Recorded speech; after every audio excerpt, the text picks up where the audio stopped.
Hey there, I'm Sarah K. Hoffman, a holistic health coach and chief gutsy of AGUTSYGIRL.com. I went from bloated, gassy, and infertile to living my best life with a strong microbiome and a very full house.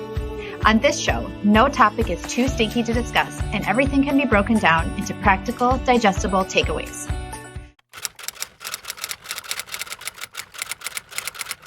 Hello and welcome back to my YouTube channel. My name is Sarah K. Hoffman, aka A Gutsy Girl, and today I am going to talk to you about how to fire your general practitioner or any medical practitioner and why it's really important. And I'm just going to dig right in. So for a little context, I need to back up. I want to tell the whole story because I don't want anybody thinking that you should just go and fire your doctor. That's not what I'm saying at all. So here we go. Most of you, if you have followed AGUTSYGIRL.com for any length of time now, you know that I am super passionate about taking this Western meets alternative viewpoint on medicine, combining them and making them work in the best way for you. And I learned this in over a decade of my gut healing journey because I have been on both sides of the fence. I have sat on one side that said, only drugs and medications. And I've sat on the other side that said never drugs and medications. And it wasn't until I was able to mesh and merge them together and really see everything holistically that I was able to finally heal for good forever.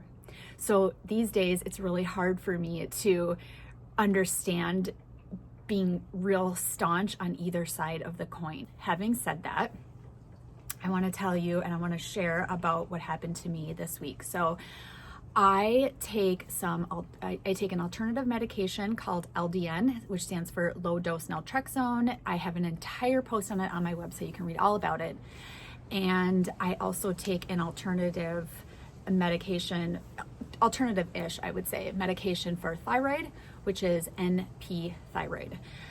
And then I take a more traditional medication for anxiety, and it's not something that I ever thought that I would take or get on, but after fighting and battling for it for years and trying all of the holistic and natural things on my own, I ended up getting on a Western medication. So when I first got on this medication, it was 2018 in the fall, and I was referred to a doctor she was a nurse practitioner in Minnesota. We had just moved back from California, and at that time I had never really, except for emergencies, never really seen too many general practitioners. But I was referred to her and people just raved about her. So I went to her and I absolutely loved her. She was incredible. She listened to me. She was such a great general practitioner. And simultaneously, I also started seeing an alternative practitioner whom I still see to this day, and I talk about him a lot.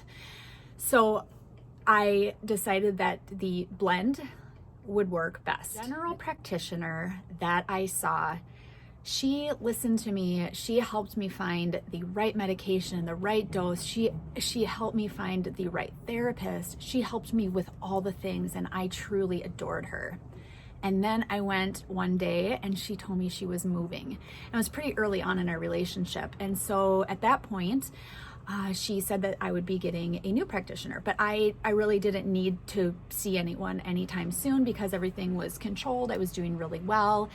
And so this new general practitioner, she's a nurse practitioner that I see, I haven't seen too much. Well, I needed to go in for an annual visit. Western medicine, if you're on any kind of medications, it is very standard that you would go in on a yearly basis to get, just to make sure everything's okay before they give you more medication refills. So I went in this week to her, and I had told her that I needed my refill, and she had no problem giving it to me, no problem. And then she said, will you take a thyroid medication as well? So you'll need to come back in for a yearly women's exam, totally fine. I understand that. And you're also going to be doing some blood tests for your thyroid medication. And I said, oh, good news. I don't need to do any for the thyroid medication because I just got all my thyroid levels tested when I needed a new refill on my thyroid medication from my doctor. And she said, your doctor? Oh, who's your doctor? And I told her who my doctor was and that he was in a nearby town. He was an alternative doctor, and that I've always seen him. That's who I get my thyroid medication from, and that he did a very full and comprehensive thyroid panel, and I would be glad to get her those records so that she could see them. And she said, can I just ask you a question? And I said, sure. She said, why would you go to another doctor? And I said, because I really believe in the combination and the benefits of alternative meets Western medicine. And he's the doctor that gives me my thyroid medication. And so I see both of you. And she said, because in my experiences, really only rich people go to alternative medicine, or, you know, if you have like alternative thinking. And I said, well, I really valued the combination of the care that I get here and with him, and it's really working for me. And so, long story short, she sort of let it go, but she did say, I will need you to come back in and do your women's yearly checkup, and we'll do the thyroid blood tests. And I said, okay. So on my way out, as I was about to schedule for the yearly checkup, they said, and when would you like to come in to do your blood test for your thyroid? And I said, I don't need to do it because I've already done it. I did it through Quest Diagnostic. There's no reason for me to do it. I don't get my thyroid medication here anyways. So I scheduled my women's checkup and I left. That was a few days ago, but I left and I felt really, really angry. And I was angry because she didn't listen to me and she didn't trust me, and she questioned why I would see someone else in addition to her, and she really wanted to just override everything that I was saying and or that another doctor was helping me with. And this is the first lesson here that I'm wanting to share, is that is not okay. It's not okay if it's, no matter what kind of practitioner it is not okay. So when I reminded myself that it wasn't okay, I decided that I would be finding a new general practitioner. Although I don't really need a general practitioner. What I really needed, actually, because I'm doing so well these days, is I just need more specialized providers. So I knew that I needed to find a women's doctor, and I don't have one yet in Minnesota since we just moved a couple of years ago here. So I reached out to my doctor, and luckily he said there was actually a female practitioner in his office that could do that exam. And then I was very forthcoming with him and very honest, and I told him about the fact that I needed this anxiety medication that we were going to try to wean off of it, and he said he would gladly prescribe it. This is number 2, what I learned and what I want to share with you, and that is, just because you go to an alternative practitioner, don't assume that they can't help you with the more Western medications.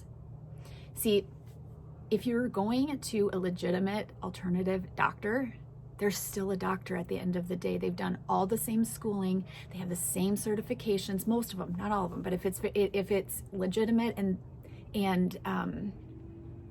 you trust them, then they can do all of that. And I just assumed that he would maybe judge me for it, or maybe just wouldn't want to give it to me, and he had no problem helping me with it. And I also just assumed that because the place that I go, I wouldn't really take it necessarily for them being able to do women's exams, but again, that was my assumption. I should have never assumed that. I knew they had a female practitioner in there, and I should have just asked instead of really trying to manage everything. And so that's the second thing that I want to share. all of that said, I will not be going back to my general practitioner any longer. And this is the third thing I want to tell you. It's not that I'm just not going to go back to her. I'm going to send them a letter and I'm going to explain why, because I think that they deserve to know. You don't have to do this. I've done this before. It's a story I'm going to share in a second. I've already done this. And so I'm confident in doing it. But I do believe that doctors want to be the best they can. And I believe that they're all trying to help. And I think that by me just firing her and not telling her why, she'll never know. And so this way, I want her to know that people feel very powerless when you question them on things that they're adamant about, or decisions that they've made. And so I will let her know all of that.